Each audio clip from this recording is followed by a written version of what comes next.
কলকাতা টিভিতে সবাইকে স্বাগত। জয় জ্যোতি রয়েছে আপনাদের সঙ্গে। খেলার দুনিয়ার সব খবর নিয়ে এসছি স্টেডিয়াম বুলেটিনে, আপনাদের ফেভারিট শো। আর স্টেডিয়াম বুলেটিনে আজকে প্রথম যে খবরটা নিয়ে আলোচনা করব সেটা হচ্ছে জসপ্রীত বুমরা বাদ শ্রীলঙ্কা সফর থেকে। এবং এই খবরটা যারা স্টেডিয়াম বুলেটিন প্রতিদিন দেখেন তারা নিশ্চয়ই জানেন, গতকাল আমরা এই প্রতিবেদনটা করেছিলাম। জসপ্রীত বুমরা থাকতে নাও পারে, তার জায়গায় আকিব নবী আসতে পারেন। ঠিক সেটাই আমরা দল থেকে বাদ, এবং আকিব নবী কাশ্মীরের এই বোলার তিনি এসছেন। এবার জসপ্রীত বুমরাকে নেওয়ার জন্য বিসিসিআই কিন্তু একদম তটস্থ ছিল, ভারতীয় টিম ম্যানেজমেন্ট তটস্থ ছিল। কিন্তু তার সত্ত্বেও জসপ্রীত বুমরাকে কেন সরে যেতে হলো, চোটের জন্য সরে যেতে হলো সেটা তো আমরা জানি। কিন্তু চোটের পেছনে যে গল্পটা, যে কাহিনীটা, সেটার পোস্টমর্টম করব আজ। জসপ্রীত বুমরা কে নিয়ে যা ঘটছে বিগত 48 ঘন্টায়, সেটা নিয়ে কিন্তু একটা ওয়েব সিরিজ হয়ে যাবে।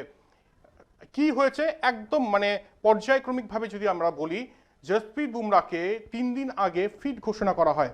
বেঙ্গালুরুর সেন্টার অফ এক্সিলেন্সে তিনি ফিটনেস টেস্ট দেন এবং সেখানে ফিট ঘোষণা করা হয়। আমরা বারবার বলছিলাম একটাই কারণে জসপ্রীত বুমরাকে খেলাতে চাইছে এক্ষেত্রে ভারতীয় টিম ম্যানেজমেন্ট, কারণ প্রতিপক্ষ শুধুমাত্র শ্রীলঙ্কা নয়, প্রতিপক্ষ হচ্ছে এক্ষেত্রে WTC র্যাঙ্কিং। আপনাদের বলে রাখি, WTC র্যাঙ্কিংয়ে ভারতের স্থান এই মুহূর্তে 5ম। ভারতের ওপরে বাংলাদেশ, ভুল বলছি না, আপনারা একদম ঠিক শুনছেন, ভারতের ওপরে 4র্থ স্থানে বাংলাদেশ রয়েছে। আমি যদি পয়েন্ট পার্সেন্টেজটা বলি, ভারত 48.15 পয়েন্ট পার্সেন্টেজ নিয়ে 5ম স্থানে। এবং সেই জন্য এখন যতগুলো টেস্ট ম্যাচ হবে প্রত্যেকটা টেস্ট ম্যাচ কিন্তু ডু অর ডাই। আর সেই জন্যই বিসিসিআই এর শীর্ষকর্তা থেকে শুরু করে ভারতীয় টিম ম্যানেজমেন্ট প্রত্যেকেই চাইছিলেন যে জসপ্রীত বুমরা যাতে খেলে শ্রীলঙ্কার বিরুদ্ধে এই দুটো টেস্ট ম্যাচ। কিন্তু গতকাল কলকাতা টিভি বিসিসিআইয়ের এক কর্তার সঙ্গে কথা বলে এবং তিনি স্পষ্টতই জানান যে এখনো পর্যন্ত জসপ্রীত বুমরা ফিট নন। এবং তিনি এটাও বলছেন যে কি হচ্ছে বোঝা খুব মুশকিল, যেখানে সেন্টার অফ এক্সিলেন্সে তিনি ফিটনেস সার্টিফিকেট পাচ্ছেন, তারপরে কি হচ্ছে কয়েক ঘন্টার মধ্যে যে তাকে আনফিট বলছে। বলে রাখি, জসপ্রীত বুমরার এই যে চোটটা, সেটা T20 ওয়ার্ল্ড কাপ চলাকালীনই তিনি পেয়েছিলেন। এবং যে চোটটা এখন গুরুতর আকার নিয়েছে সেটা হচ্ছে যে বাঁ হাঁটুটা ফুলে রয়েছে।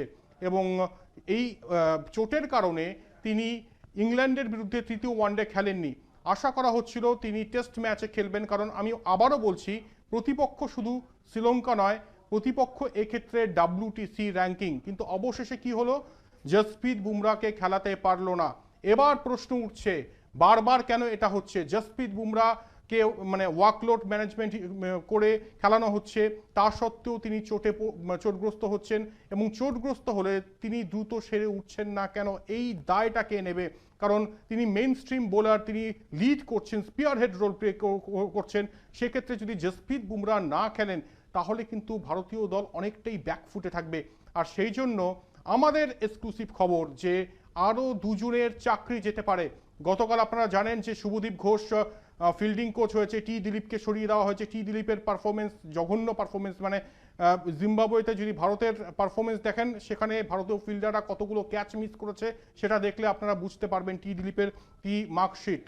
এবং এটার আগে আমরা বলেছিলাম যে ভারতীয় সহকারী কোচ যিনি রয়েছেন রায়ান টেন দুশাখাতে, তিনি নিজেই কন্টিনিউ করতে চান না, তাকেও সরিয়ে দেওয়া হয়েছে। এবার নিশানায় এসছে ফিজিওথেরাপিস্ট। আমি একটু বলে রাখি, ভারতীয় দলের ফিজিওথেরাপিস্ট কমলেশ জৈন তিনি বরখাস্ত হতে পারেন। আমাদের কাছে এটা খবর আসছে। এবং আমি বলে রাখি, কমলেশ জৈন 2022 সালে নিযুক্ত করা হয়েছে, নিতিন প্যাটেলের জায়গায় তিনি এসছিলেন। কমলেশ জৈনকে নিয়ে ক্ষোভ দেখা দিয়েছে। শুধু কমলেশ জৈন নয়, আমাদের কাছে যা রিপোর্ট, যা সোর্স বলছে, তাতে আদ্রিয়ান লেরু, তিনি দলের স্ট্রেংথ এবং কন্ডিশনিং কোচ, তাকেও কিন্তু বরখাস্ত করা হতে পারে। প্রশ্ন করা হচ্ছে, তাদেরকে শোকজ করা হয়েছে যে কিভাবে ক্রিকেটারদের ট্রিট করা হচ্ছে, যেখানে জসপ্রীত বুমরা এরকম একজন প্লেয়ার, তাকে ঠিকঠাক করে কি মেডিকেল মনিটরিং করা হচ্ছে না। শুধু জসপ্রীত বুমরা নয়, শুভমান গিল, আপনাদের নিশ্চয়ই মনে আছে ইডেন গার্ডেন্সে নভেম্বর মাসে শীতের কলকাতায় টেস্ট ম্যাচ চলছিল, দক্ষিণ আফ্রিকার বিরুদ্ধে তিনি খেলতে নেমে ব্যাটিং করতে নেমে ঘাড়ের চোটে আক্রান্ত হন।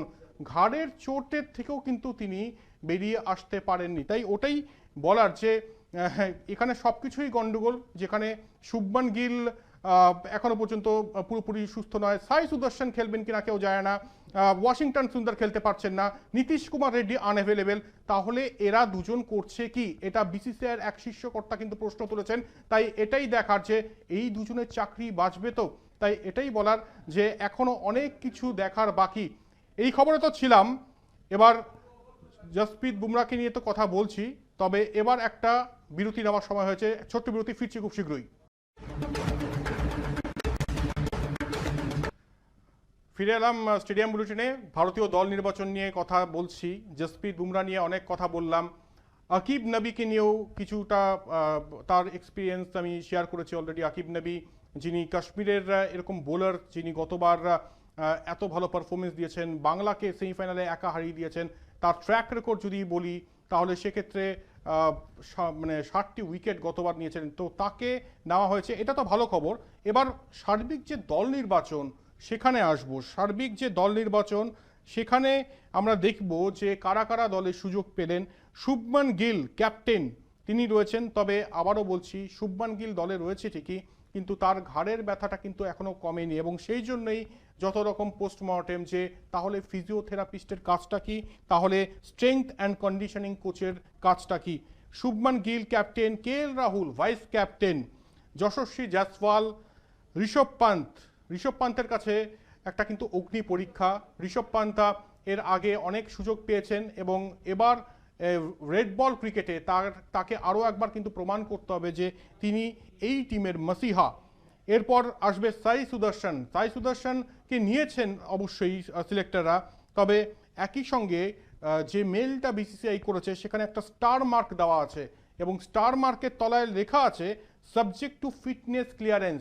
ওই মানে সাই সুদর্শন দলে রয়েছেন, যদি তিনি ফিট থাকেন তাহলেই তিনি খেলবেন, অথবা অন্য কেউ খেলবেন। কে খেলতে পারেন আমি এর পরের নামটাই বলছি, ধ্রুব জুরেল।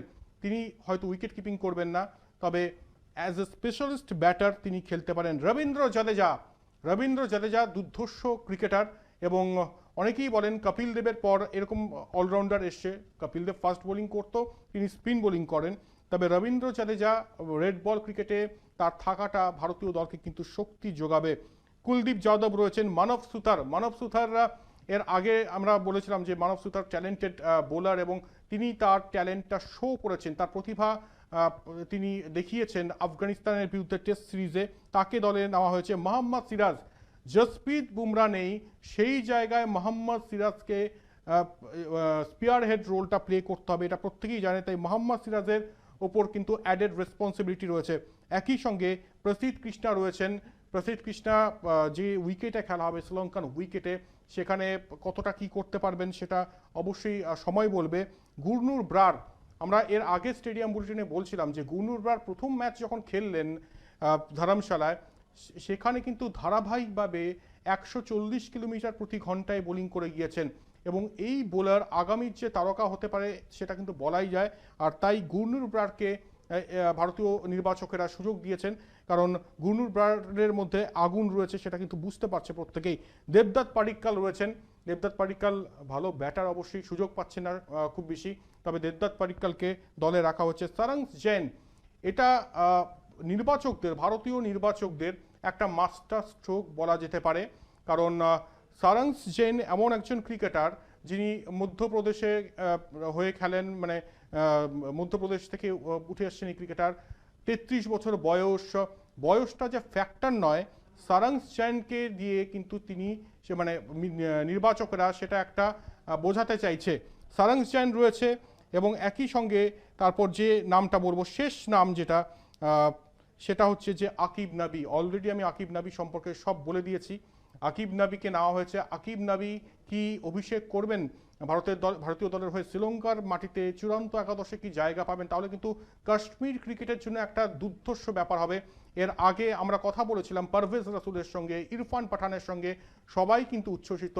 আজকে আপনারা যদি সোশ্যাল মিডিয়া দেখেন সেখানেও কিন্তু আপনারা দেখতে পাবেন যে উচ্ছ্বাস এই আকিব নবীকে নিয়ে। তাই দেখা যাক যে যে স্বপ্নটা আকিব নবী ছোটবেলা থেকে দেখেছেন, আন্ডার-19-এ যখন তিনি খেলতেন, একটা সময় দুটো মানে স্পোর্টস শু কেনার জন্য তিনি এদিক ওদিক গিয়েছেন, ধার করেছেন, তারপর সেখান থেকে ভারতীয় দলের জার্সি গায়ে গলানো, এটা কিন্তু একটা রূপকথা। তাই সেলুট আকিব নবীকে এবং অনেক অনেক অভিনন্দন ভারতীয় দলে সুযোগ পাওয়ার জন্য। তাই এটাই বলা যে এই যে দল নির্বাচন হয়েছে সেটা নিয়ে একটাই প্রশ্ন, এবং সেই প্রশ্নটা হচ্ছে এটাই যে আবারও ফিরছি প্রথম সেগমেন্টে যেটা বললাম, বুমরাকে ফিটনেস সার্টিফিকেট দেওয়ার পর, মানে পাস সার্টিফিকেট দেওয়ার পর কি কারণে আবার তিনি মানে অসুস্থ হয়ে পড়লেন, চোটগ্রস্ত হয়ে পড়লেন এবং তাকে দলে রাখা হলো না। কারণ সামনে ওই একটাই জিনিস ধরা পড়ছে, সেটা হচ্ছে WTC র্যাঙ্কিংয়ে ৫ম স্থানে ভারতীয় টিম, যেখানে ৪র্থ স্থানে বাংলাদেশ রয়েছে। তাই গৌতম গম্ভীরের জন্য অ্যাসিড টেস্ট এবারের এই শ্রীলঙ্কার বিরুদ্ধে 2 ম্যাচের টেস্ট সিরিজ। এর পরের খবরে আমরা আসব। পরের খবরে আসার আগে একটা ছোট্ট বিরতি নেওয়ার সময় হয়ে গিয়েছে। ভারতীয় দল নির্বাচন নিয়ে আপনারা শুনলেন এতক্ষণ ধরে বিশ্লেষণ, তবে এখন একটা ছোট্ট বিরতি, ফিরছি খুব শীঘ্রই।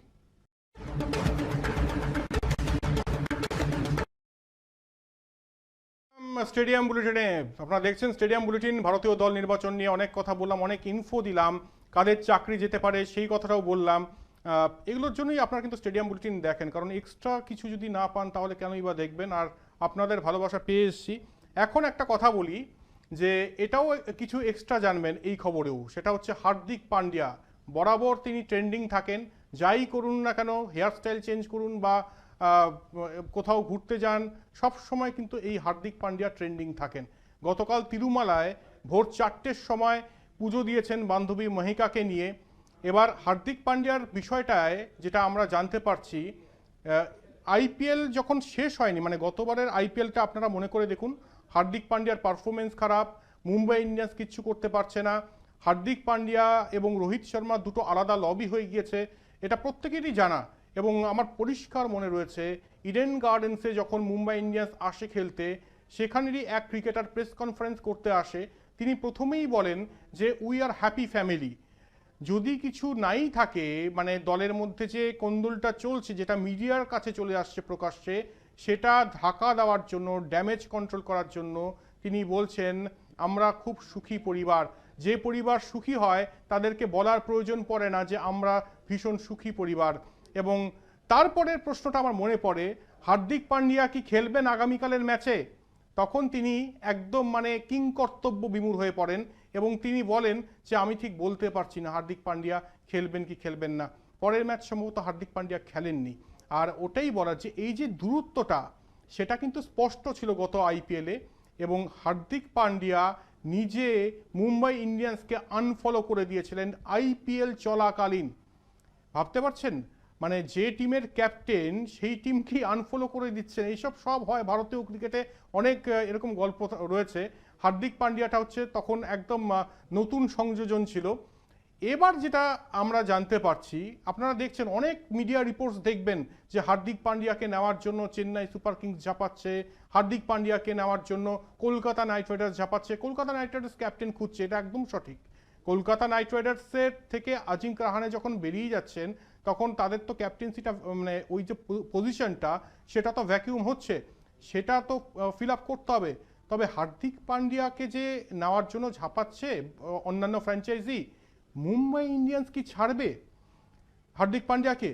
যতই সম্পর্ক খারাপ থাকুক আইপিএল চলাকালীন, এখন আমরা যেটা জানতে পারছি যে হার্দিক পান্ডিয়াকে মনে হয় নাও ছাড়তে পারে।